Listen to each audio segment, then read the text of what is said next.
Je dis, est-ce qu'on peut acclamer le roi de gloire s'il vous plaît?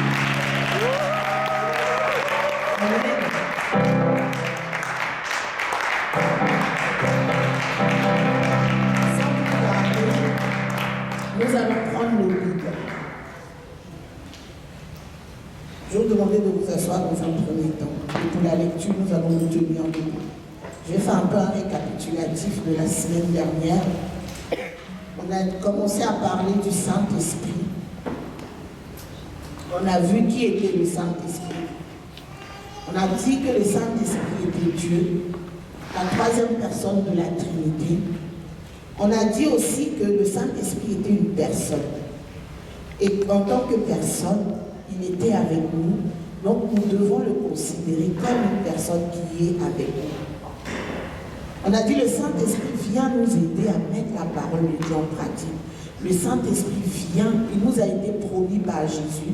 Et le Saint-Esprit est la puissance de Dieu. Alléluia. C'est lui qui matérialise tout ce que Dieu dit. On a dit aussi que le Saint-Esprit avait des sentiments. Je ne vais pas dire des émotions, mais des sentiments. Il était heureux, on pouvait l'attrister. Et on a dit qu'on avait besoin du Saint-Esprit. Alléluia. On a dit que le Saint-Esprit est le propriétaire de l'Église. C'est lui qui a la base de l'Église. Et que c'est lui qui a les fondements de l'Église. Alléluia. Et que la première Église a commencé à partir de la venue du Saint-Esprit. Et que sans le Saint-Esprit, on ne peut pas parler d'Église. Alléluia. Et qu'il était important que le Saint-Esprit soit au milieu de nous et en nous. On a dit, Jésus a dit qu'il était à notre avantage qu'il vienne. Il a été annoncé par les prophètes depuis l'ancien temps et depuis la Pentecôte. Le Saint-Esprit est en permanence avec nous sur la terre. Voilà ce que nous avons dit sur le Saint-Esprit. Nous poursuivons, nous allons continuer à parler du Saint-Esprit. Nous allons parler de lui jusqu'à ce qu'il me dise c'est bon, c'est compris. Alléluia. J'ai décidé de me laisser conduire par lui. Et pour introduire, j'avais dit que pour pouvoir vivre 2024, pour pouvoir aller où Dieu veut que tu ailles, pour pouvoir saisir tout ce que tu as saisi, tu avais besoin du Saint-Esprit. Parce que sans le Saint-Esprit, tu es perdant d'avance. Parce que c'est lui qui te donne la force, c'est lui qui te donne la puissance, c'est lui qui te donne l'autorité. Quand Jésus dit, ceux qui ont cru en mon nom, vous chasserez les démons, c'est par la puissance du Saint-Esprit. Amen. C'est pas parce que tu auras fait quelque chose de particulier, non. C'est lui qui vient manifester la puissance de Dieu en nous. Alléluia. Nous allons reprendre notre texte de base. J'aurai besoin de quelqu'un pour lire avec moi tout au long du message. Comme ça, on va gagner du temps. Vous pouvez passer le micro à un volontaire qui veut bien lire.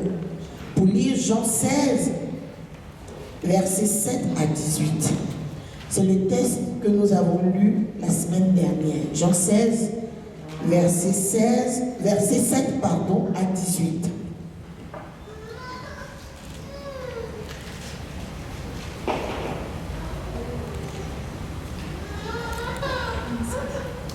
Jean 16, à partir du verset 7.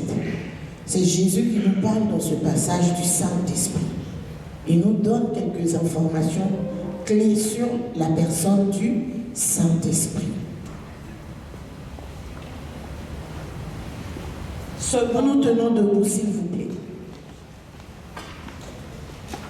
Vas-y, prophète. Cependant, je vous dis la vérité, il vaut mieux pour vous que je m'en aille. En effet, si je ne m'en vais pas, le défenseur ne viendra pas vers vous. Mais si je m'en vais, je vous l'enverrai. Et quand il sera venu, il convaincra le monde en ce qui concerne le péché, la justice et le jugement. En ce qui concerne le péché, parce qu'il ne croit pas en moi, la justice, parce que je vais auprès de mon Père et que vous ne me verrez plus, le jugement parce que le prince de ce monde est jugé. J'ai encore beaucoup de choses à vous dire, mais vous ne pouvez pas les supporter maintenant. Quand le défenseur sera venu, l'Esprit de la vérité, il vous conduira dans toute la vérité, car il ne parlera pas de lui-même, mais il dira tout ce qu'il aura entendu et vous annoncera les choses à venir. Il révélera ma gloire parce qu'il prendra de ce qui est à moi et vous l'annoncera. Tout ce que le Père possède est aussi à moi.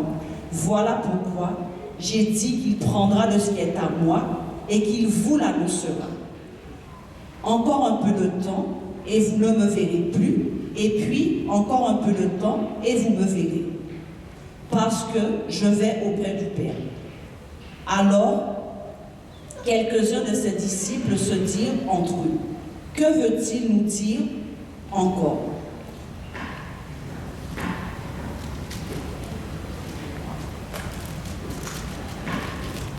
Encore un peu de temps et vous ne me verrez plus, et puis encore un peu de temps et vous me verrez, et parce que je vais auprès du Père. Il disait donc, que signifie ce qu'il dit? Encore un peu de temps, nous ne savons pas de quoi il parle. Amen. Amen, vous pouvez vous asseoir. Le Seigneur Jésus a dit à ses disciples, je m'en vais et je vous enverrai le Saint-Esprit.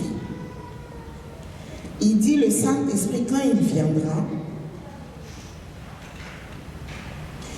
au verset 8, il dit quand il viendra, il vous convaincra de péché. Amen. Et quand il sera venu, il convaincra le monde en ce qui concerne le péché, la justice et le jugement.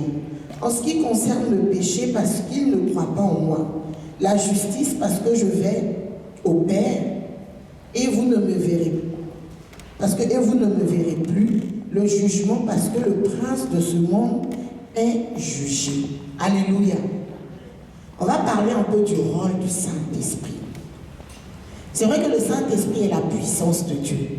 C'est vrai que le Saint-Esprit est là pour nous faire des exploits, pour nous rendre plus que vainqueurs. Le Saint-Esprit est là pour manifester la vie de Dieu en nous. Alléluia. Mais cependant, quand Jésus parle du Saint-Esprit, il dit bien, il ne parle pas d'abord de puissance, il ne parle pas d'abord de tout ce que le Saint-Esprit fera comme de manière extraordinaire, mais il parle des choses intrusives, c'est-à-dire des choses qui sont à l'intérieur. D'abord, il dit qu'il convaincra de péché. Quand le Seigneur fait des choses, il ne met pas la charrue avant les bœufs. Il fait des choses dans un ordre bien précis. Premièrement, quand le Saint-Esprit vient, il fait quoi? Il convainc de péché. Il convainc de péché. Il dit au verset 9, en ce qui concerne le péché, parce qu'il ne croit pas en moi.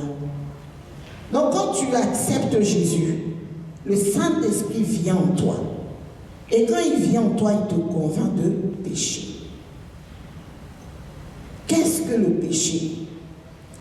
On va définir le péché. Je vais vous épargner toutes les définitions hébreu et grec.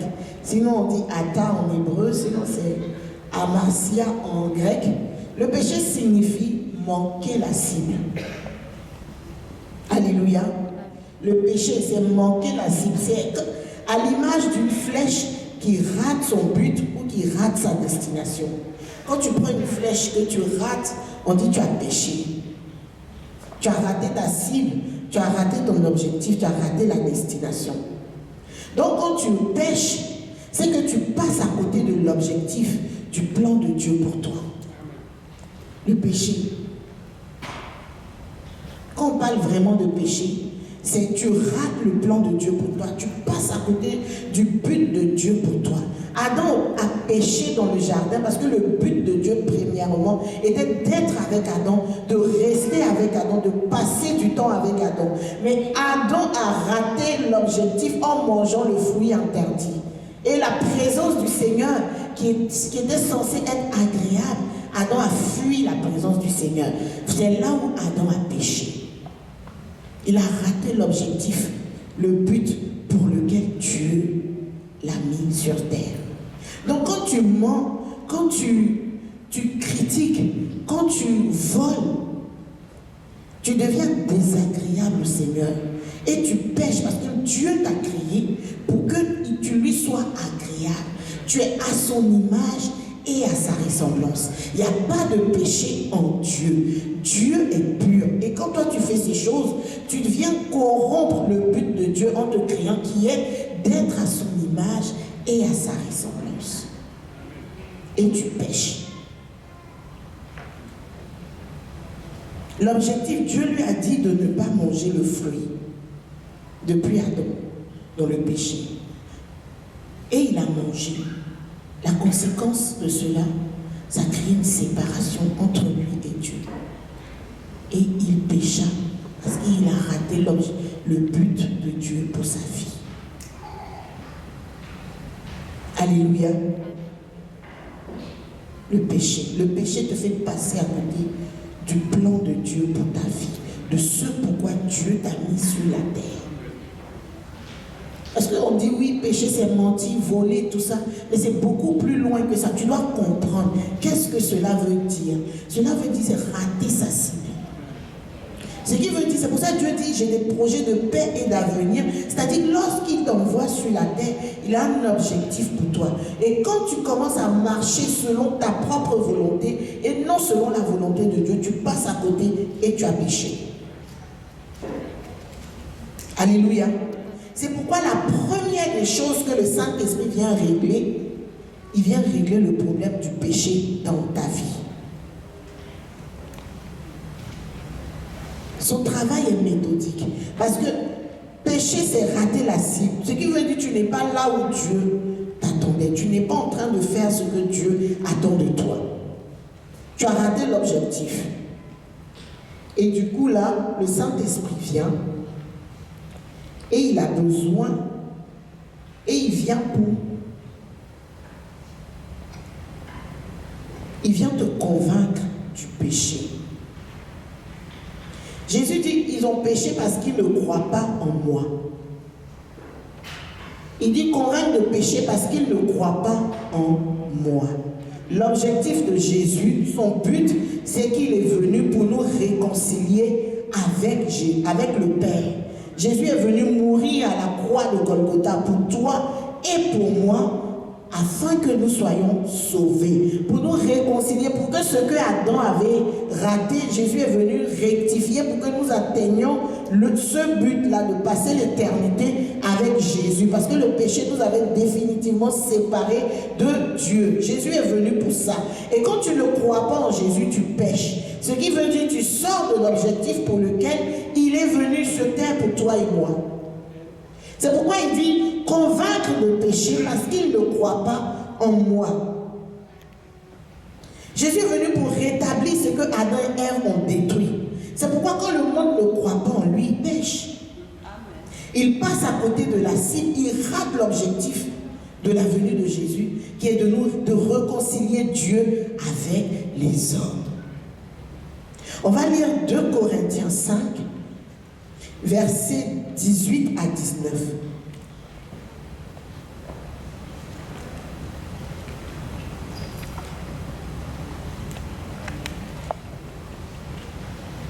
Et tout cela vient de Dieu, qui nous a réconciliés avec lui par le Christ et qui nous a donné le ministère de la réconciliation.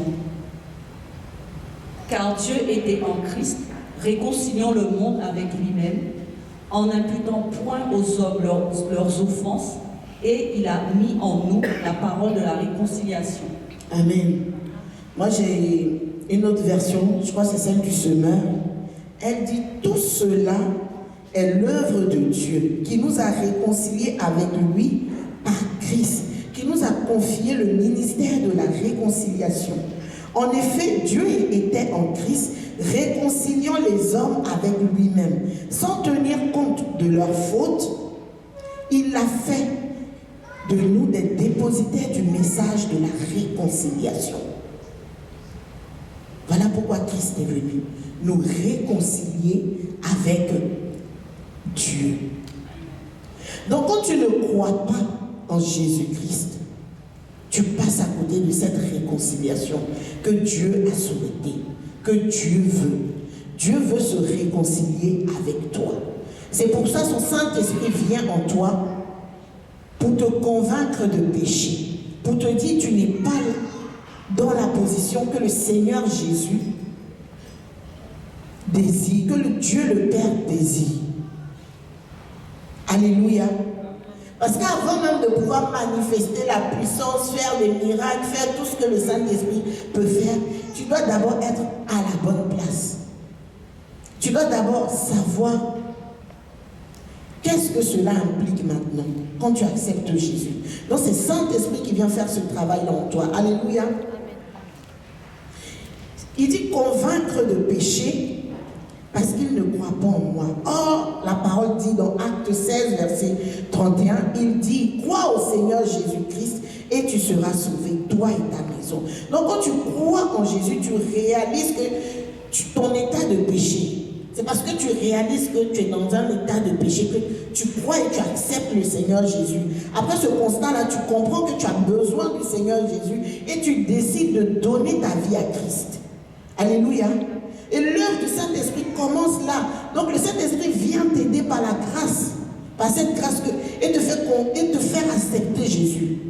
Alléluia.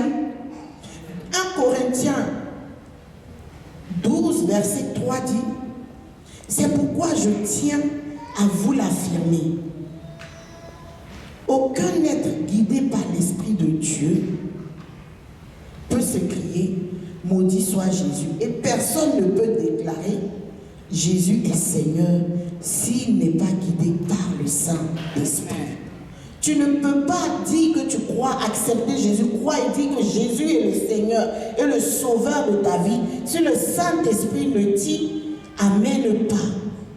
Donc voilà, quand le Saint-Esprit vient, c'est cette première chose-là qu'il fait d'abord dans ta vie, te convainc de péché et tu acceptes Jésus. Tu ne peux pas accepter Jésus si le Saint-Esprit ne te donne pas de le faire. Tu ne peux pas dire Jésus est Seigneur sans que le Saint-Esprit ne te le donne de le faire, ne te le permette de le faire. Amen. Alléluia. Amen. C'est pourquoi il vient convaincre. Pour que tu puisses dire Jésus est Seigneur. Je te donne ma vie, je te donne mon cœur, je te donne tout ce que je suis. Et c'est lui qui va te conduire et tu vas confesser Christ. Une fois que tu deviens enfant de Dieu, tu n'es plus à l'aise avec le péché. Car le Saint-Esprit maintenant est en toi. Il te parle. Quand tu commences à poser des actions, puisque son objectif est là, pour ne pas que tu pêches, c'est-à-dire pour rentrer dans le programme de Dieu pour toi, pour atteindre le but de Dieu pour toi. Maintenant, le Saint-Esprit est là, et quand tu commences à faire quelque chose qui va te faire pécher pour sortir du plan de Dieu, il te rattrape, il te dit, c'est pas bien. Et après, les choses qui ne te dérangeaient pas commencent à te déranger. C'est là où même quand tu mens, tu es gêné, tu n'es plus à l'aise dans ton corps. Tu dis non, je ne peux pas. Voilà comment il convainc de pécher. Tu dis non, ça je ne peux plus le faire. Si avant tu volais, maintenant tu n'oses plus voler. Si avant tu mentais, tu n'oses plus mentir. Alléluia. Alléluia. Est-ce que vous comprenez ce que je dis ce matin? Le péché te dérange maintenant. Parce que le Saint-Esprit est en toi aussi maintenant. Et il te dit non, stop, là c'est pas bon. Là c'est pas bon. Là non, non, non. C'est là où ta transformation commence.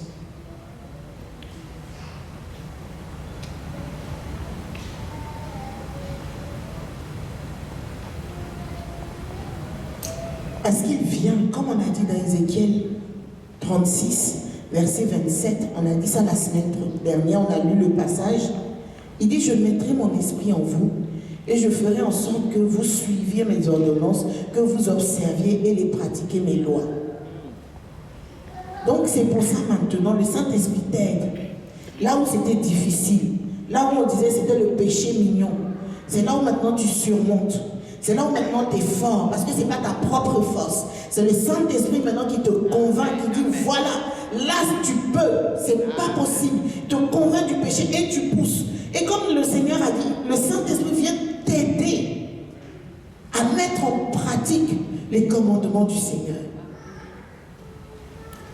Avec lui, tu marches dans le plan de Dieu pour toi. Ta vie, tu ne fais plus fausse route. Son esprit te rattrape, te convainc. Alléluia. Et tu rentres dans le projet de Dieu dans ta destinée. La deuxième des choses, qu'est-ce qu'il dit? Il convaincra de péché, de justice. Alléluia. Il dit la justice. Ça, c'est le verset 10 de Jean 16 qui dit la justice parce que je m'en vais au Père et que vous ne me verrez plus. Donc, quand le Saint-Esprit vient d'abord, il te convainc de péché. Une fois que cette étape est bonne, il te convainc de justice. Alléluia. La justice, pour définir avec le dictionnaire, c'est un principe moral qui exige le respect du droit et de l'équité. Faire régner la justice. Selon le dictionnaire biblique, elle est la manifestation de la sainteté de Dieu dans ses rapports avec ses créatures morales. La manifestation de la sainteté de Dieu. Jésus est la justice de Dieu. Amen. Parce que c'est lui qui a manifesté pleinement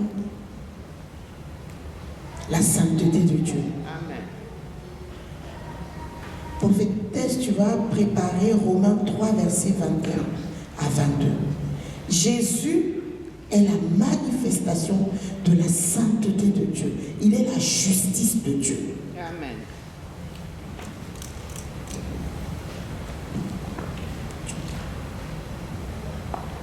Mais maintenant, sans la loi, est manifestée la justice de Dieu, à laquelle rendent témoignage la loi et les prophètes. Justice de Dieu par la foi en Jésus-Christ pour tous ceux qui croient. Il n'y a point de distinction. Alléluia. Amen. Jésus est venu pour manifester la justice. Il a appliqué la loi. Alléluia.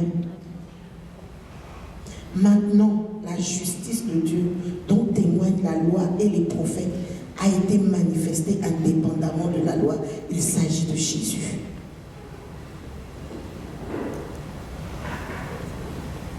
Amen. C'est la justice de Dieu.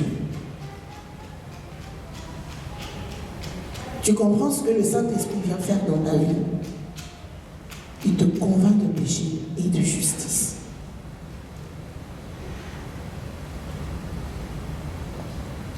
C'est le Saint-Esprit qui nous donne de réaliser cela. C'est lui qui nous donne de comprendre cela. Par Jésus, nous accédons au statut de juste et au salut. Amen. Amen. Par Jésus, tu es sauvé. Tu n'es plus dans la condamnation. Il te justifie.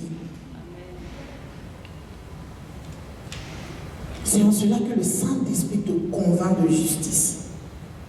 Galates 2, versets 15 à 16 nous dit, nous sommes des Juifs de naissance. Je vais vous laisser trouver Galates 2, versets 15 à 16.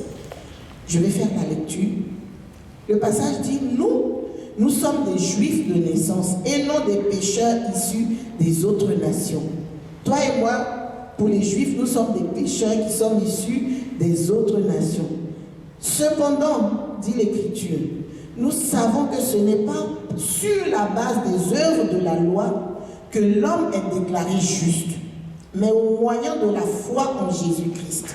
Ainsi, nous avons cru en Jésus-Christ afin d'être déclarés justes sur la base de la foi en Christ et non des œuvres de la loi, puisque personne ne sera considéré comme juste sur la base des œuvres de la loi. C'est Jésus qui te justifie. C'est Jésus qui fait que tu es juste. C'est pour cela qu'il est la justice de Dieu. Et ça, pour que tu le réalises, pour que tu le comprennes, Tu as besoin du Saint-Esprit. C'est pour ça que Jésus dit, il viendra te convaincre de péché et de justice. Avant que tu aies sa puissance, avant que tu ailles imposer les mains aux démons, tout ça, ça c'est après. Ça c'est la première des choses qu'il fait. C'est le premier travail qu'il fait. C'est comme ce passage qui dit, deux personnes ne peuvent pas marcher ensemble s'ils ne se sont pas accordés. Quand le Saint-Esprit vient, il rétablit tout ça dans ton cœur. Tu es juste. Amen. Amen. Amen. Tu es juste. Ce n'est pas sur la base de la loi. Pour le peuple d'Israël, nous sommes des pécheurs. Parce qu'on n'applique pas la loi. Béni soit le Seigneur par Jésus. Lorsque nous croyons en Jésus, lorsque nous sommes convaincus du péché, que nous déclarons Jésus et nous disons Jésus est Seigneur, si le Saint-Esprit nous amène à cette étape-là, nous devenons justes par Jésus. Amen.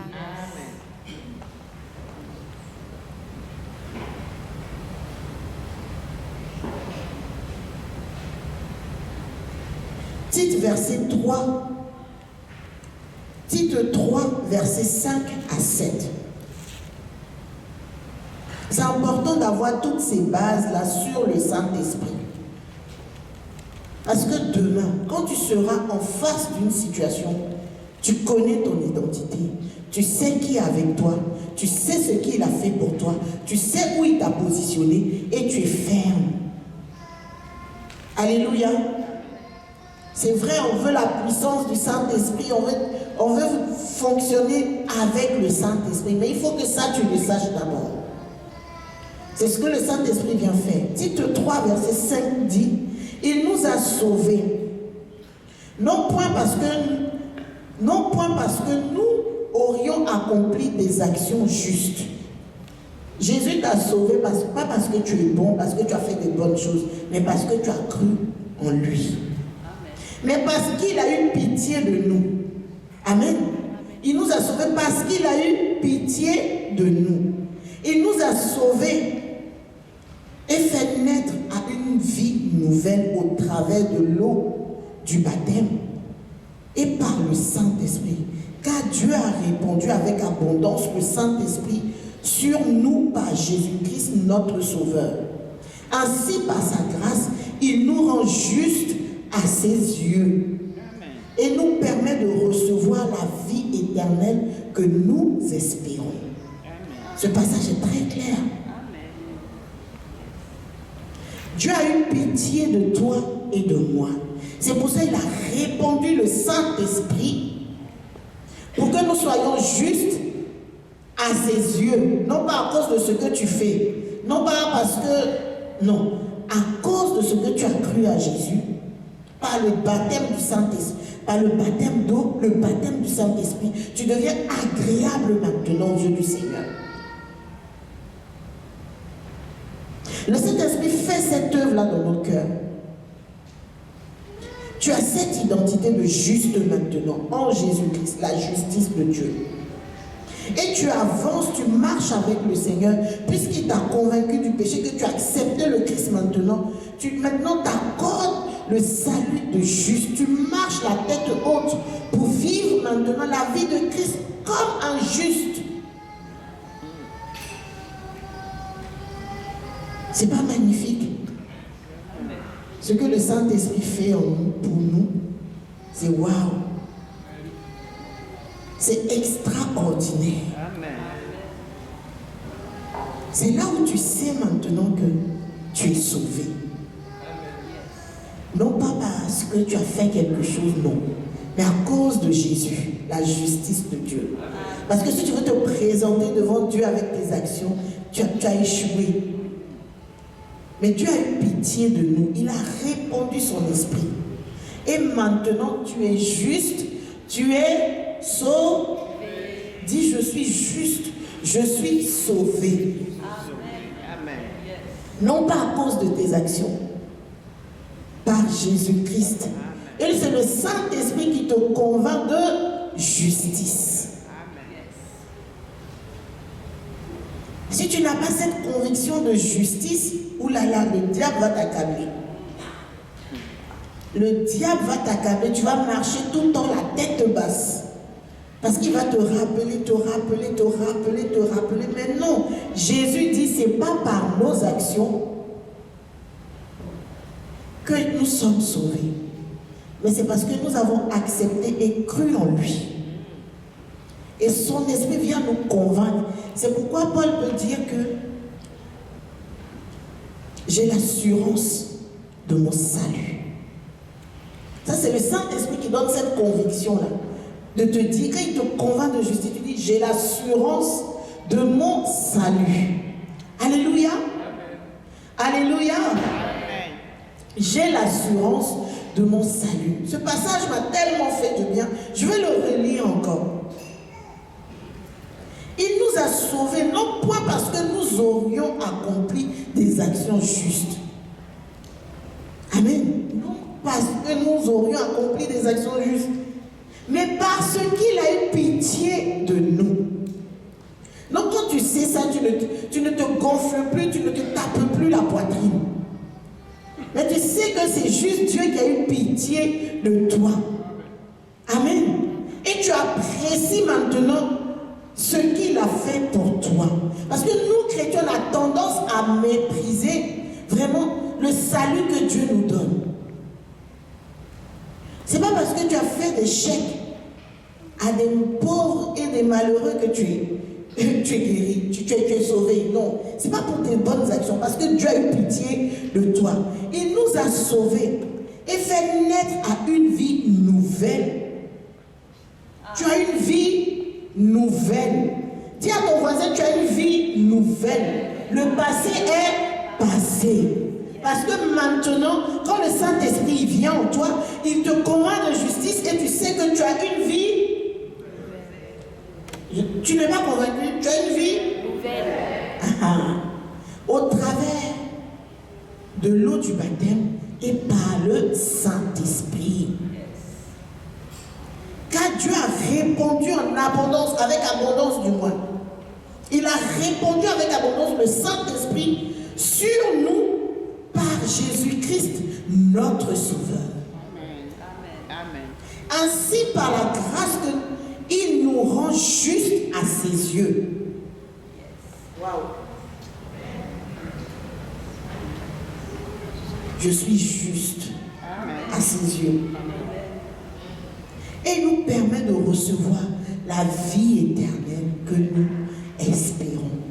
Je ne sais pas, Église, hein, si tu es là ce matin pour autre chose que la vie éternelle, c'est dommage. Parce que Jésus est venu primo pour ça, la vie éternelle. Primo. Même il cherchait premièrement le royaume et la justice de Dieu. Il dit même de chercher ça. Et tout ce que le reste, il vous donnera après. Mais prioritairement, le royaume et la justice de Dieu, la vie éternelle. J'espère que tu n'es pas ici ce matin pour autre chose que la vie éternelle. Sinon, tu t'es trompé, complètement trompé. Alléluia. Amen. Tout ce que nous faisons ici, moi je dis il y a deux choses. Si tu es vivant, entendre la trompette et partir dans le ciel en tant que bon et fidèle serviteur, rentre. Cette phrase-là, je l'attends avec impatience. S'il y a une phrase que je chéris dans mon cœur, c'est celle-là. Bon et fidèle serviteur. Rentre dans le repos. C'est tout ce que j'espère. Mon espérance se résume dans cette phrase. Il faut que je l'entende. Que je sois vivante ou morte, il faut que je l'entende. Bon et fidèle serviteur. Et le point de départ, c'est là. Le Saint-Esprit te convainc de péché, de justice. Avant même que Jésus dise c'est une puissance, vous recevez une puissance, tout ça, il dit d'abord, le Saint-Esprit vient faire cette œuvre-là. Parce que Jésus n'est pas venu pour nous faire manifester sa puissance. Là, c'est la cerise sur le gâteau. Mais la base de ce pourquoi Jésus est venu, c'est ça le Saint-Esprit fait. C'est ce qu'il a dit. Il viendra te convaincre de péché parce que tu ne crois pas en lui. Il viendra te convaincre de justice.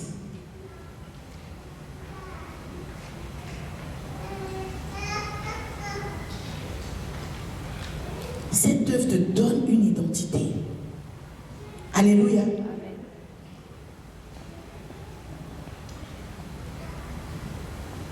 Jésus, on en a besoin. Parce que c'est lui qui nous justifie. Si le Saint-Esprit ne t'a pas convaincu de justice, ta marche chrétienne risque d'être biaisée.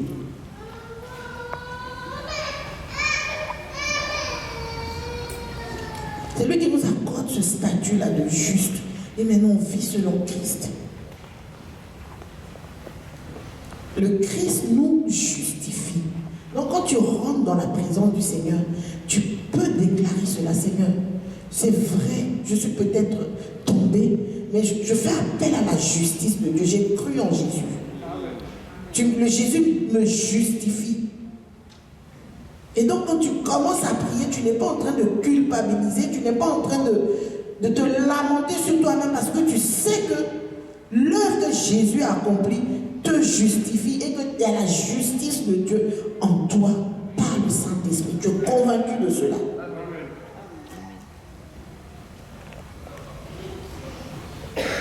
C'est là où tu sais que je suis juste. Et même quand l'ennemi vient, tu es debout, tu dis, je sais, je suis justifié. Même si je suis justifié.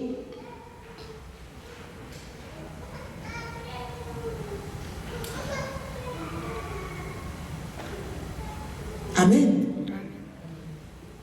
Peut-être tu vas lire Galates 2, 21.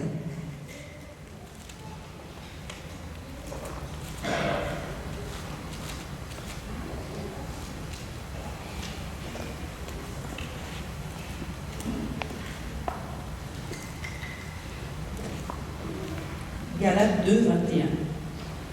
Je ne rejette pas la grâce de Dieu. En effet, si la justice s'obtient par la loi, alors Christ est mort pour rien. Amen. Ceux qui se débattent, qui veulent démontrer par eux-mêmes qu'ils vivent une vie pieuse, une vie sainte.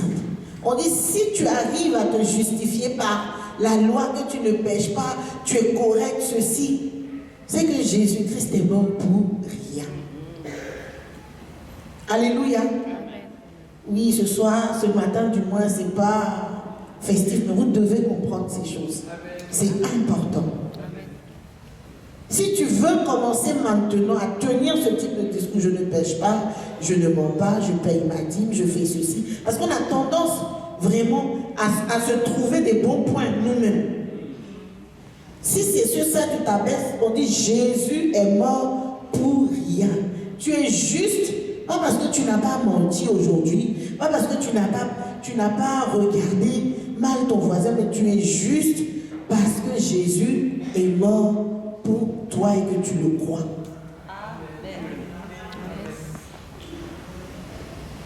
Alléluia. Est-ce que dans ta manière de fonctionner, dans ce que tu crois, tu n'as pas fait que Jésus est mort pour rien? On dit si quelqu'un peut dire qu'il obtient sa justice par la loi, les 10 commandements, c'est qu'on peut dire Jésus est mort pour rien. Parce que Jésus est le seul qui n'a pas péché. C'est lui qui a... Il dit, je ne suis pas venu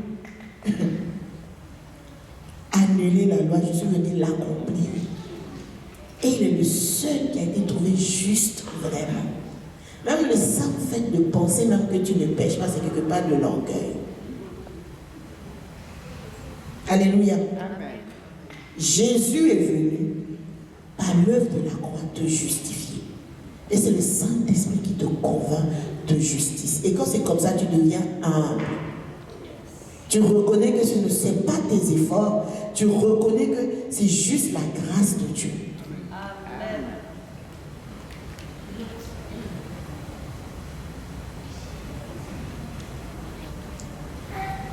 On est sauvés, hein? Est-ce qu'on savait tout ça?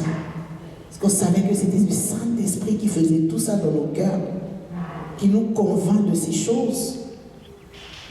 C'est pas parce qu'Elishamah, on est en train de lire beaucoup de versets, hein, qui nous parlent de ces choses très importantes que le Saint-Esprit vient accomplir en nous.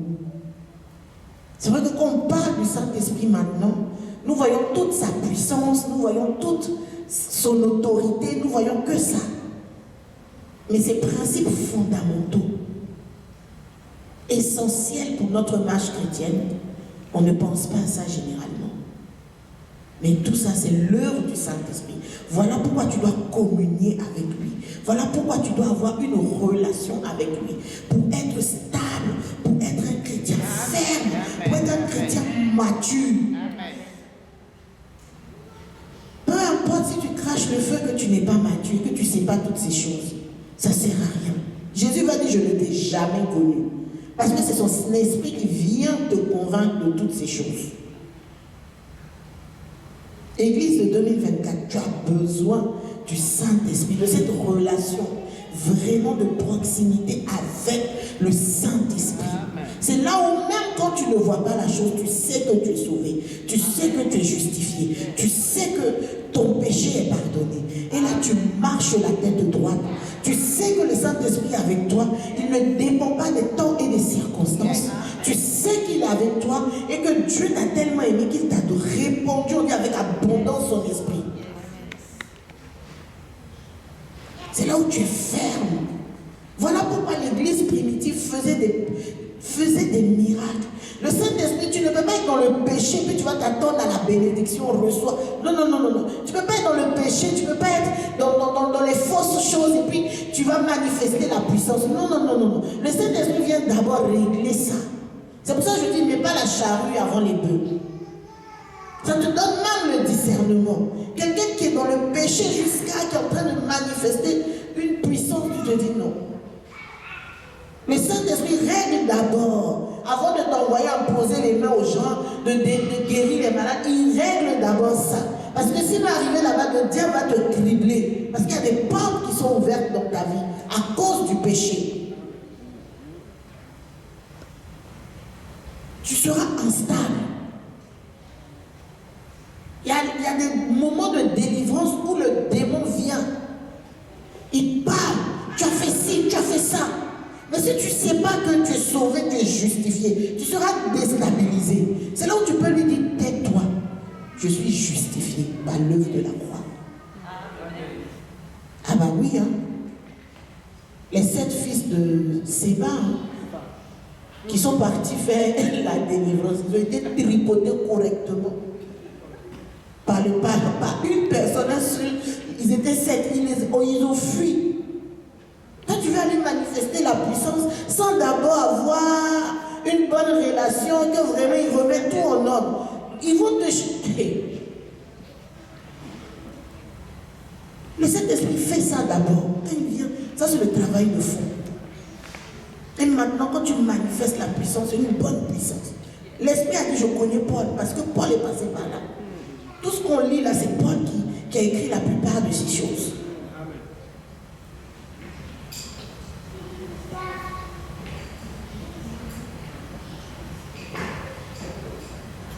Amen. Amen. C'est Jésus seul qui est juste. C'est lui seul qui a pu accomplir la loi. C'est pourquoi quand tu crois en lui, son esprit vient. Et toi aussi, tu parviens à la justice. Parce qu'il l'a fait.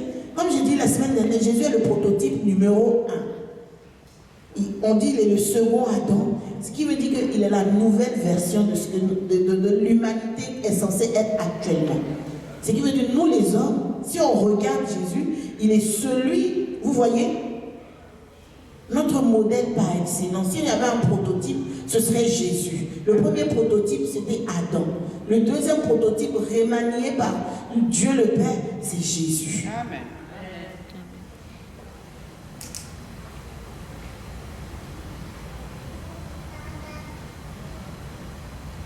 2 Corinthiens 5, verset 2 dit, en effet, celui qui n'a pas connu le péché, il a fait devenir péché pour nous, afin qu'en lui, nous devenions justice de Dieu.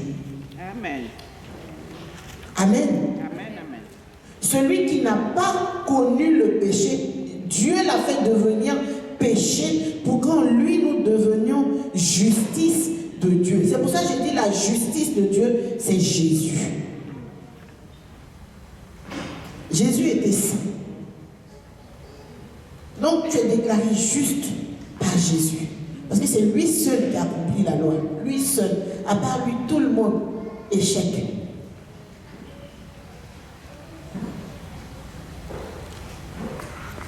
C'est pour ça qu'il y a l'intermédiaire entre Dieu et nous.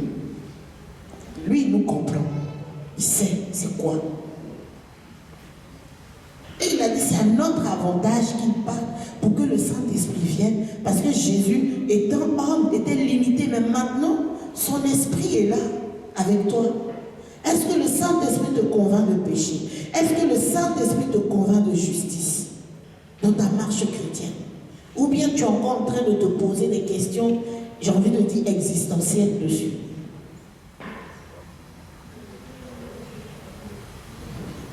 Il m'a dit, vous avez besoin de moi pour accomplir tout ce que vous aurez accompli en 2024. Et pour cela, vous devez me connaître, avoir une communion avec lui. C'est vrai, tu as une grande destinée, on t'a prophétisé de belles choses, parce que les plans de Dieu sont extraordinaires, sont sublimissimes. Mais tu as besoin de celui qui matérialise la parole de Dieu. Et ça, c'est le Saint-Esprit. Et voilà comment il œuvre en toi. Troisièmement, il convainc de jugement.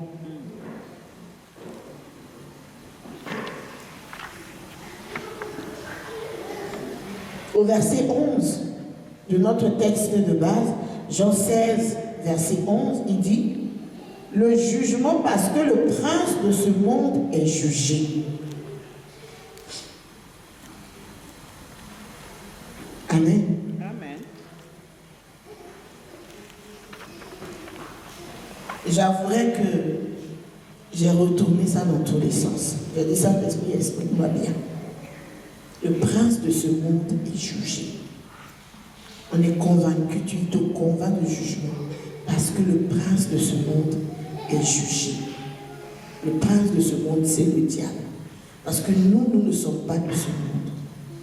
Nous sommes des ambassadeurs sur une terre étrangère. Nous, on est célestes. Amen. Amen. Est-ce que tu es céleste? On est d'accord? Amen.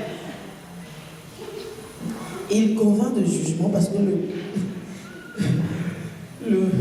le prince de ce monde est jugé. Le jugement est pour le diable et ses agents. Alléluia. Le jugement, c'est pour le diable et ses agents. Toi, en tant que fils de Dieu, tu as été justifié. Il est important que tu le saches et que tu le comprennes. Alléluia.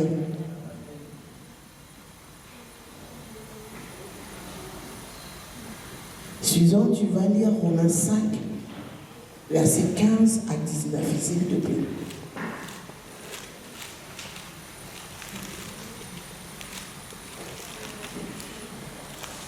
Là, je veux que l'Église comprenne.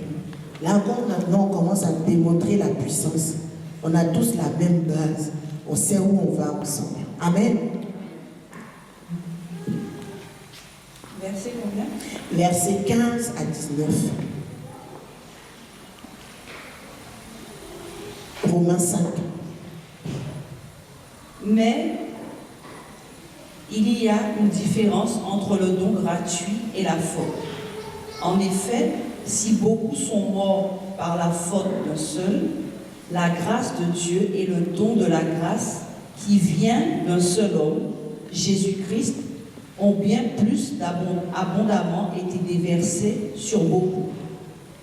Il y a une différence entre ce don et les conséquences du péché d'un seul. En effet, c'est après un seul péché que le jugement a entraîné la condamnation, tandis que le don gratuit entraîne l'acquittement après un grand nombre de fautes.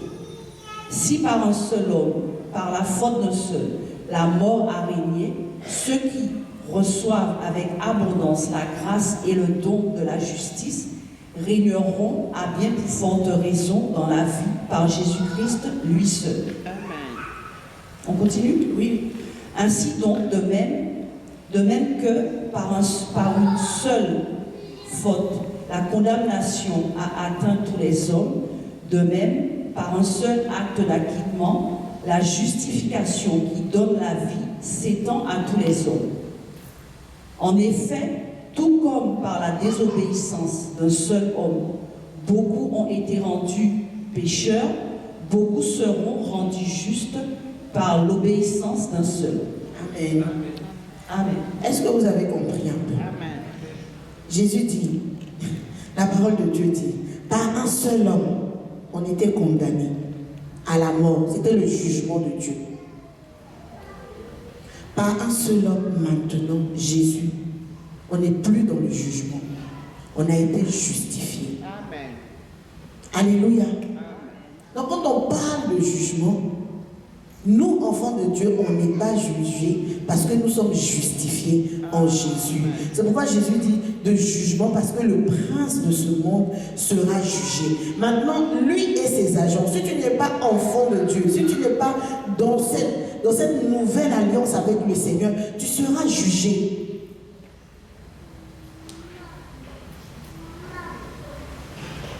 Tu seras jugé.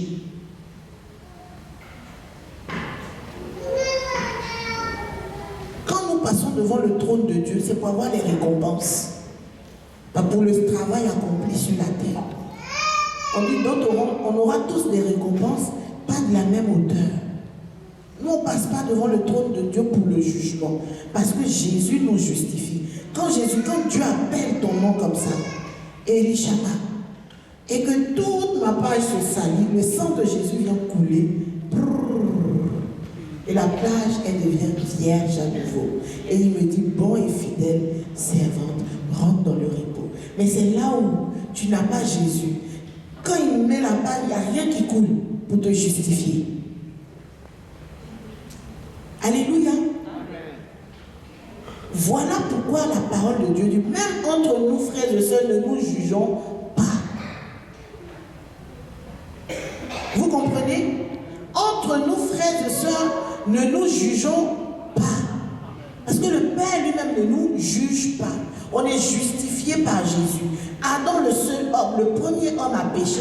Jésus est venu, par son œuvre, on a été justifié. Il nous convainc de jugement parce que c'est le prince de ce monde et ses agents qui sont jugés. Amen. Donc, chrétien, arrête de marcher dans la culpabilité. Arrête de marcher dans la culpabilité. Tu dois savoir, le Saint-Esprit t'a convaincu de péché, de justice et de jugement. Tu dois savoir cela et te lever pour marcher une vie chrétienne forte et victorieuse. Si tu tombes, il dit relève-toi, répands-toi. Il dit si tu confesses sincèrement et que tu délaisses, tu obtiens miséricorde. Ça ne veut pas dire que tu es pécheur. Alléluia. C'est avec prophétesse Susan, on parlait de ceux les pauvres pécheurs. Moi je suis un pauvre pécheur. Moi je suis un pauvre. Non, moi je ne suis pas un pauvre pécheur, je suis une juste. Amen. Amen. Amen. Comprenez cela, Église. Ça fait partie du package qu'on reçoit, qu'on accepte Jésus, qu'on devient chrétien. Amen. C'est un package, au fait.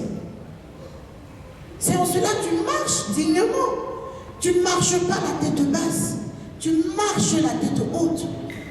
Parce que tu sais qui tu es. Oh yes. Tu sais ce à quoi tu peux prétendre. Oh yes. Le diable ne vient pas te distraire. Quand tu tombes, tu demandes pardon sincèrement, tu te relèves, mais on pense que comme on va jeûner 3 jours à sec, on va se mortifier le corps, on va souffrir, il faut que le ventre il gargouille, il faut que même tu tombes dans les pommes et qu'on te réanime pour que tu obtiennes le pardon du péché. Si c'est ça, c'est que Jésus est mort pour rien, on l'a dit plus haut. Alléluia. Quand tu demandes pardon, tu dois croire que tu es pardonné.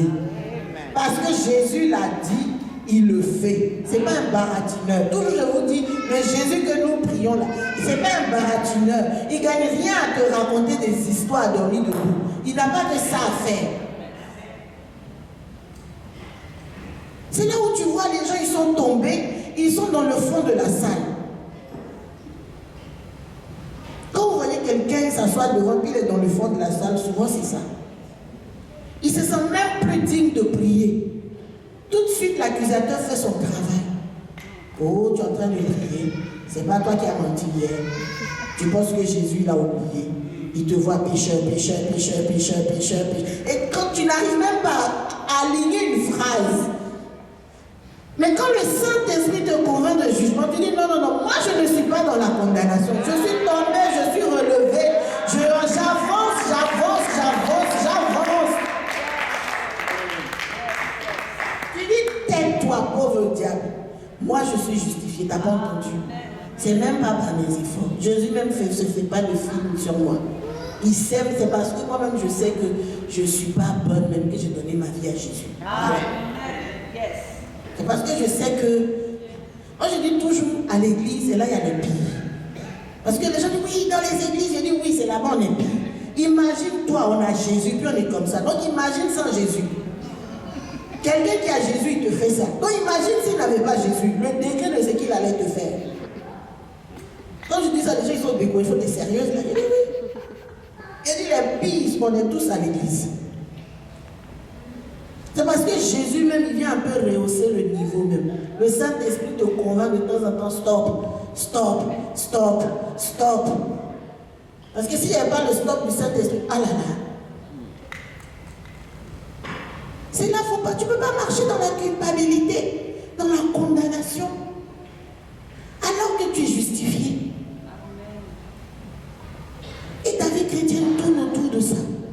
Tu n'arrives plus à te consacrer, tu n'arrives plus à te concentrer, tu n'arrives plus à avancer. Parce que oui, j'ai péché, oui, j'ai fait le mal, je ne suis pas bien, et ceci. Et Jésus te dit, mais je t'ai justifié. Toi, tu dis, non, Jésus, c'est trop simple. Il faut que je jeûne, il faut que je comme ci, il faut que je ça, il faut que tu penses que c'est ta conscience, tu veux soulager. C'est parce que le Saint-Esprit n'est pas dans ta conscience, elle est dans ton cœur. Tu penses que comme tu as péché maintenant, tu vas commencer à marcher blanc, comme au temps d'Israël, tu vas mettre le sac, la farine, la cendre sur toi. Eux, ils n'avaient pas le Saint-Esprit, Jésus n'était pas mort, c'est pour ça qu'ils s'humiliaient comme ça à ce point. Toi, viens t'humilier dans la présence de ton Père. Seigneur, vraiment j'ai déconné. Pardon. La Bible dit si tu es sincère, tu obtiens le pardon et on n'en parle plus. Il jette cela dans la mer de l'oubli. C'est fini. C'est pas genre tu reviens le lendemain puis et là, en 2015, à 16h, tu avais fait, tu es revenu encore. C'est pas comme ça le Seigneur il fonctionne avec nous. Il est compatissant, il est miséricordieux. Et la parole de Dieu dit, Jésus intercède pour nous. Pendant l'enseignement, j'avais dit que Jésus a eu faim, Jésus a eu soif, Jésus a pleuré, Jésus s'est mis en colère. Donc tout ce que tu ressens là, Jésus l'a ressenti. Donc s'il y a quelqu'un qui te comprend bien pour plaider ton histoire, c'est lui. Dieu le Père, lui l'Esprit, ne peut pas comprendre cette partie. Mais Jésus qui a vécu cela, avait dit lui faim. Quand il est bâti sur le figuier, il n'y a rien. Il dit, toi, plus jamais. Plus jamais fuir le sol. Quand le figuier a séché, le pauvre figuier a dit, hé Dieu, qu'est-ce que... Donc s'il y a quelqu'un qui te comprend le mieux, c'est Jésus. C'est lui qui a dit, la chair est faible, mais l'esprit est disposé. Parce qu'il était humain à 100% comme nous. Ce que tu as ressenti, tes émotions, tout. Je dis, non, arrêtons. Notre Dieu qu'on sert, il est complet. Ce n'est pas un Dieu hors sol qui est là, qui ne comprend pas bien les choses. Parce que nous, les chrétiens, on pense que notre Seigneur ne comprend pas bien les choses. Jésus, il a marché ici. Il a eu faim. Il y a eu des situations impossibles devant lui. Il s'est assis, il a réfléchi. Quand il y a 5000 hommes et que vous êtes dans le désert, même une boulangerie ne peut pas servir 5000 hommes. Mais toi, qu'en est-il de toi aujourd'hui? Est-ce que tu es convaincu du jugement? Mais c'est le jugement du prince de ce monde. Alléluia. Alléluia. Vous êtes avec moi ou je vous ai perdu?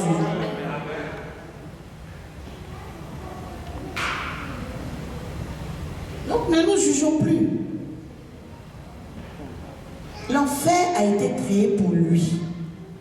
Mais après le jugement, c'est les temps de feu. L'enfer a été créé pour le diable et ses agents. Pas pour toi, pas pour moi. Amen. C'est lui qui est jugé et qui sera jeté dans les temps de feu. C'est pas toi, c'est pas moi. Donc si tu es sensible au Saint-Esprit, qu'il t'a convaincu de péché, de justice et de jugement, le paradis est ouvert pour toi. Voilà pourquoi Jésus est venu. Jésus n'est pas venu te donner un travail, un mari, des enfants, une puissance, je ne sais pas quoi. Jésus est venu pour t'emmener vivre la vie que Adam a fait qu'on a perdue.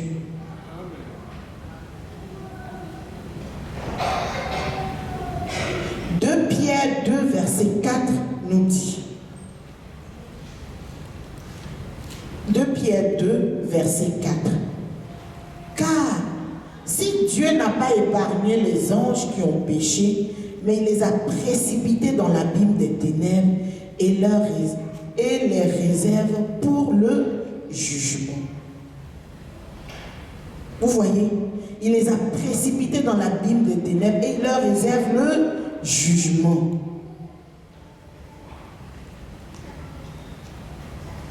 Jean 12, verset 31 dit, je lis, maintenant a lieu le jugement de ce monde. Maintenant le prince de ce monde sera jeté dehors. Quand on parle de jugement, c'est d'abord pour le prince de ce monde.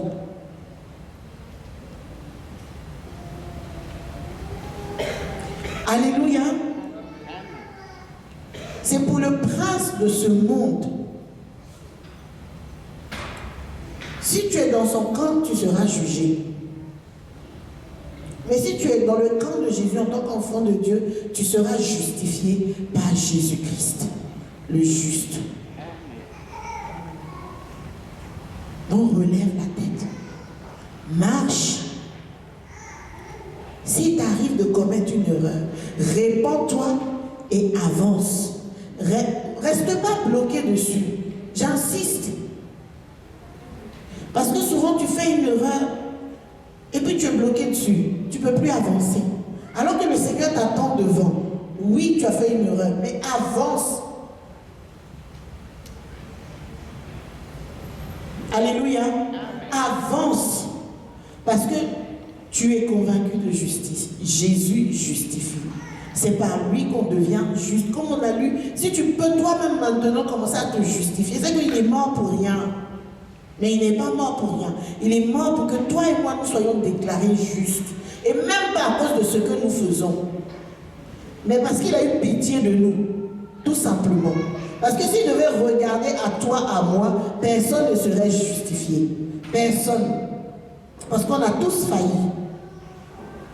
Quand tu comprends cela, tu deviens indulgent avec ton frère en face de toi. Amen. Quand tu comprends cela, tu deviens compréhensif avec la personne qui est en face de toi. Parce que nous, les hommes, on a tendance à juger, on est durs les uns avec les autres. Peut-être que toi, tu ne mens pas, mais tu critiques. Donc quand tu arrives sur le mensonge, comme toi, tu ne mens pas, tu es dur, tu juges. Mais sur un autre domaine, tu es faible.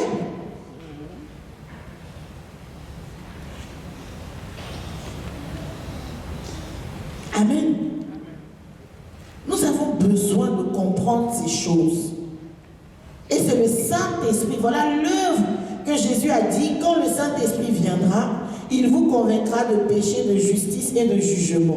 Voilà ce que Jésus a dit. D'abord, avant de dire que vous recevrez une puissance venant d'en haut, le Saint-Esprit venant sur vous, c'est d'abord ça, il a dit qu'il parle du Saint-Esprit. C'est ça d'abord. Le rôle du Saint-Esprit est vaste, mais c'est par étapes. Alléluia. C'est par étapes. Tu vas lire Apocalypse 20, verset 10.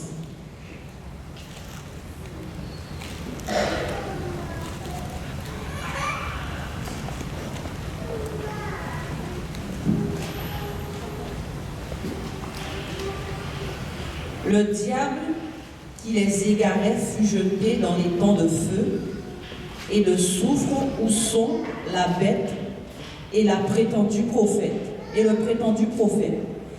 Et ils seront tourmentés jour et nuit au siècle des siècles. Alléluia. Est-ce qu'on a dit les hommes? On a dit le diable et ses agents. C'est eux qui sont censés être tourmentés jour et nuit dans les temps de feu et de soufre. Alléluia. Tu dois comprendre que tu as besoin du Saint-Esprit. Et quand tu lui ouvres ton cœur totalement, il vient faire ce travail-là dans ton cœur. Et quand tu comprends ça, tu deviens un bon soldat, avec le bon mental qu'il faut, pour aller au front. Le Seigneur veut que ta marche chrétienne prenne un nouvel élan. Il ne faut pas résister au Saint-Esprit. C'est pour ça que tu ne dois pas lui résister. C'est pour ça que tu dois avoir une communion, une relation avec cette personne-là. Quand tu sais ces choses, tu n'es pas ébranlé par ce qui pourrait se passer. Tu n'es pas déstabilisé. Tu tiens ferme. Parce que tu sais que tu as cette assurance-là. Tu es convaincu. Quand on dit convaincre, c'est quelque chose de sûr, de ferme, d'ancré. Tu n'es pas vacillant parce que tu es convaincu de cela, de ton salut, de comment tu l'as obtenu, de qui Dieu dit que tu es. De comment Dieu veut que tu marches. Oui, j'ai péché. Oui, j'ai péché. Mais le péché, c'est quoi d'abord? On a dit le péché, c'était passer à côté de la cible, rater l'objectif. C'est ça. Donc quand le diable vient te pousser à commettre des choses qui déplaisent au Seigneur, ça te sépare de Dieu. Ça te sépare de ta justice. Ça te sépare ça t'inclut dans le jugement. Quand tu passes par la justice, tu n'es plus dans le jugement. Et le diable vient te sortir de la justice qui est Jésus par ce que tu fais, et ça te sort du plan de Dieu pour toi. Et tu es sous le jugement avec lui. Voilà pourquoi tu dois être sensible au Saint-Esprit. Pour qu'à chaque fois que tu dois pécher, il te dit non. Parce que pécher, souvent on pense que c'est voler, mentir seulement. C'est pas cela. Il peut te donner une direction. Ne prends pas cet avion, reste là. Ne fais pas ceci, ne fais pas cela. Le Seigneur te donne une direction. Ou bien fais ceci, fais cela. Quand tu n'obéis pas, tu es en train de pécher, tu es en train de sortir de ce que Dieu prévoit pour toi. Voilà pourquoi tu dois collaborer avec ton partenaire supérieur, comme on a dit. Il ne parlera pas de lui-même, mais il prendra ce qui est au cœur du Père et il nous l'annoncera. Mais si tu n'as pas cette affinité, cette relation avec lui, à quel moment il t'annonce cela?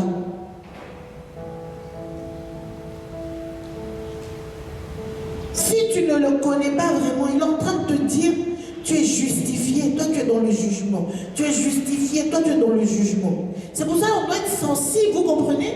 C'est pour ça qu'on doit avoir une relation avec lui. C'est important. Même quand tu as sa puissance, si tu es en relation avec lui, tu vas utiliser sa puissance à bon escient.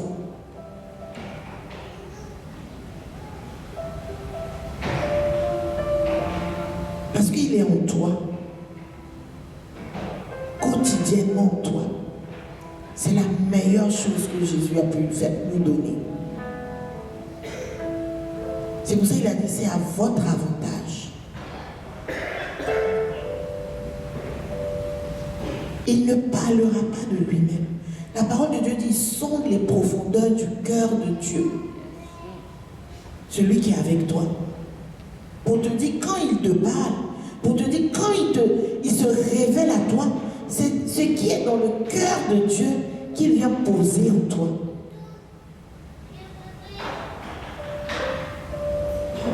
Donc, ce qu'il est en train de dire, il te convainc de pécher. C'est ce qui est dans le cœur de Dieu pour toi.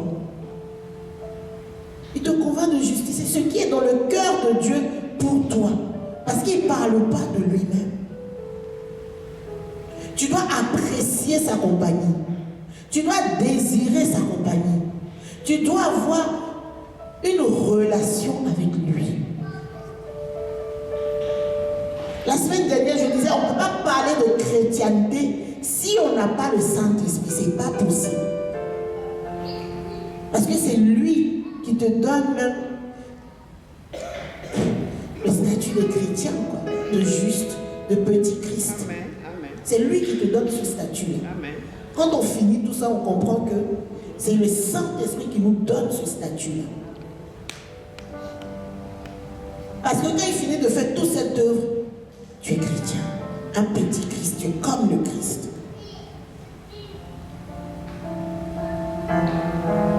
Voilà le plus grand chantier du Saint-Esprit, j'ai envie de dire, quand il vient.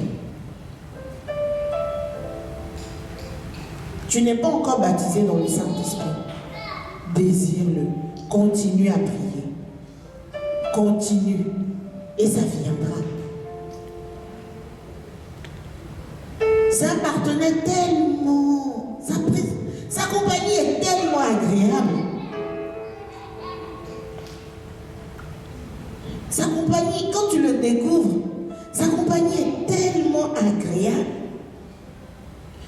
Vous regardez dans l'ancien temps, ceux qui avaient cette communion avec le Saint-Esprit, c'était des personnes solitaires.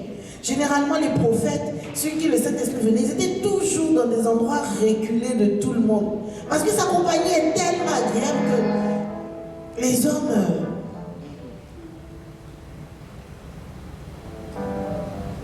Mais il est en permanence avec toi. Il est en permanence avec nous. Depuis la Pentecôte, il est là.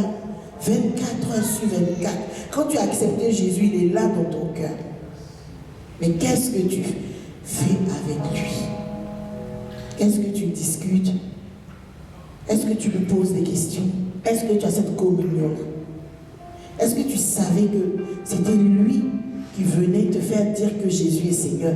Est-ce que tu savais que c'était par lui tu pouvais savoir, tu pouvais être sûr que tu as l'assurance de ton salut par Jésus-Christ? Est-ce que tu savais que là où le diable vient, l'accusateur des frères, celui qui vient pour détruire, égorger et tout ça, est-ce que tu savais que il te sortait de ce jugement-là?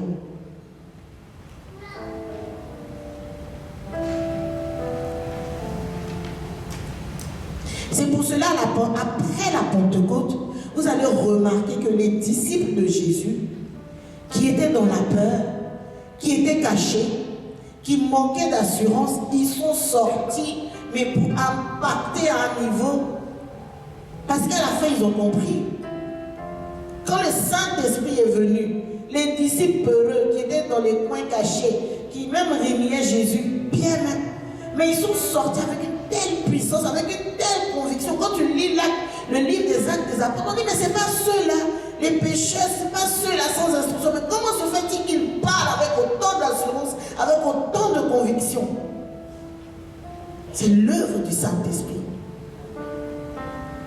Quand le Saint-Esprit est descendu à la Pentecôte, les disciples ont fait des miracles. Au-delà de savoir, c'était leur attitude. Ils étaient cachés dans la chambre haute là-bas pour recevoir le Saint-Esprit. Ils étaient cachés en chambre haute.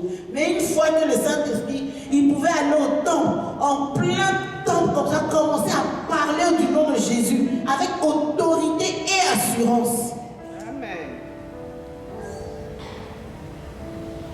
Alléluia. Amen. Parce qu'ils avaient compris ça. Le Saint-Esprit était venu leur convaincre de justice. Ils n'étaient plus en train de marcher dans la peur, en train de, comme si des personnes qui font pitié. C'était ça au départ, ils se cachaient. Quand Jésus est mort, ils se cachaient, ils ont disparu. On les cherchait. D'autres même ont repris leur activité. La parole de Dieu dit. Ils ont repris leur ancien boulot. Ils sont repartis reprendre leur ancien quotidien. Mais quand le Saint-Esprit est venu et qu'ils étaient convaincus de péché, de justice et de jugement, ils sortaient maintenant parler de ce Jésus-là qui sauve, parler de ce Jésus-là qui guérit, parler de ce Jésus-là qui pardonne les péchés. Et ils baptisaient 100 000 hommes par jour, 3 000 hommes par jour. Qu'en est-il de toi et moi aujourd'hui? Regardons l'église, on a la place. Le Saint-Esprit fait quoi en toi? Si tu as compris cela, le Saint-Esprit doit, le feu doit te... Tu ne peux pas rester comme ça, tu ne peux pas, tu ne peux pas. Ça brûle en toi, ça brûlait en eux. On les fouettait, on les mettait en prison. Mais on ne pouvait pas les... C'est là où tu vas voir Étienne en train d'être lapidé. Puis il va dire, oh, je vois le ciel ouvert. Dieu assis à la... Jésus-Christ assis à la droite du Père. Qu'est-ce que le Saint-Esprit fait en toi? Après t'avoir convaincu de péché, de justice et de jugement, tu ne peux plus être la même personne. Ce n'est pas possible. C'est là où son feu bouillonne en toi. Aujourd'hui même, pour venir dire Jésus t'aime, Jésus est Seigneur, tu as du mal. Donc la question, est-ce que le Saint-Esprit est en toi? C'est la question. Parce qu'il y a beaucoup de personnes qui sont là, chacun s'est collé l'étiquette de chrétien. Mais est-ce que le Saint-Esprit est en toi? Parce que c'est ça qui fait que tu es chrétien. Tu as même du mal même à dire à quelqu'un Jésus est Seigneur. On dit c'est le Saint-Esprit qui te permet de dire Jésus est Seigneur. Donc si tu ne peux pas dire Jésus est Seigneur, il faut revoir ton histoire avec le Saint-Esprit ce matin. Alléluia. Tu dois pouvoir dire Jésus est Seigneur. Tu dois pouvoir témoigner de Jésus. Pour parler de lui, c'est le Saint-Esprit. Donc si tu n'arrives pas à parler de Jésus, autour de toi, revois-toi avec le Saint-Esprit. Alléluia. Revoyez-vous avec le Saint-Esprit. Parce qu'aujourd'hui on appelle chrétien, tout le monde dit chrétien, chrétien, mais non. Avant, quand on te dit chrétien, c'était démontrer, éprouver. N'est pas chrétien qui veut. Un chrétien qui peut démontrer que le Saint-Esprit est là. Une question de je veux. Tu dois pouvoir démontrer. Et ça s'est vu. Les disciples, quand ils étaient convaincus, ils sont sortis. Mais c'est cette conviction-là qu'il te faut pour sortir. On dit viens pour convaincre. Et c'est cette conviction-là qui t'emmène à témoigner de lui. C'est cette conviction-là même qui t'emmène à croire ce qui a été dit à son sujet. On dit par le Saint-Esprit ferait des prodiges, des grandes choses. Est-ce qu'il est avec toi ce matin?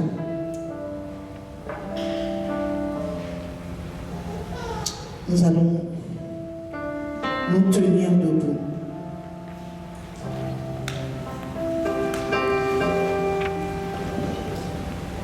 Chacun fait son bilan avec le Saint-Esprit. Est-ce qu'il t'a convaincu de péché? Gloire à Dieu. Si t'a convaincu de péché, t'a-t-il convaincu de justice? Si t'as convaincu de justice, est-ce que tu es convaincu du jugement? Ou bien tu as juste la justice et le péché, tu n'as pas encore le jugement? Ou bien tu as le jugement, tu n'as pas encore le péché. Je ne sais pas à quel niveau tu es. Mais ce matin, tu vas Tu vas lui parler.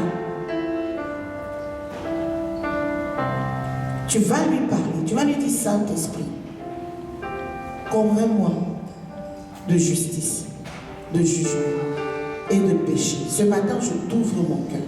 Une fois que tu es convaincu, tu pourras aller faire l'œuvre de Dieu. Alléluia. Nous prions au nom de Jésus.